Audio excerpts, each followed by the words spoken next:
राष्ट्र आविष्कार अभियान संपर्कित क्विज प्रतियोगिता जलेश्वर गोष्ठी शिक्षा अधिकारी कार्यालय पक्षर ब्लॉक स्तरीय राष्ट्र आविष्कार अभियान संपर्कित एक क्विज प्रतियोगिता जलेश्वर स्थित सरकारी उपरा विद्यालय परिसर में गोष्ठी शिक्षा अधिकारी जगबंधु जेना अध्यक्षतार अनुष्ठित हो जाए।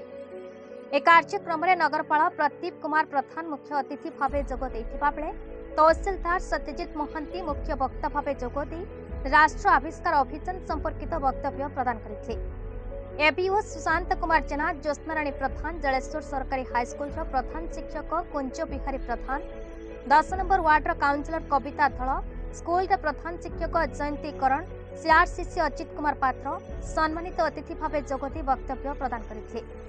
प्रथम श्रेणी पंचम श्रेणी पर्यंत 107 जन छात्र छात्री, सब जूनियर 6 रु 8 श्रेणी पर्यंत 172 जन छात्र छात्री जूनियर एवं नवम रु 10 श्रेणी पर्यंत 53 जन छात्र छात्री एही प्रतियोगितार अंशग्रहण करते।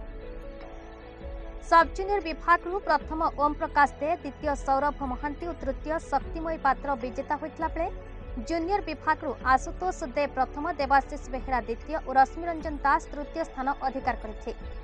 सेहीपरि सीनियर विभाग धीरेन करण प्रथम, प्रीतम आचार्य द्वितीय और ठाकुर रुद्र माधव पाठी तृतीय स्थान अधिकार करते। समस्त प्रमाण पत्र सह ट्रॉफी प्रदान अतिथि मान द्वारा करा। शिक्षक दिलीप कुमार सेठी मंच आह्वान करथिला बेले शेषरे शिक्षक श्याम सुंदर दे धन्यवाद अर्पण करथिले।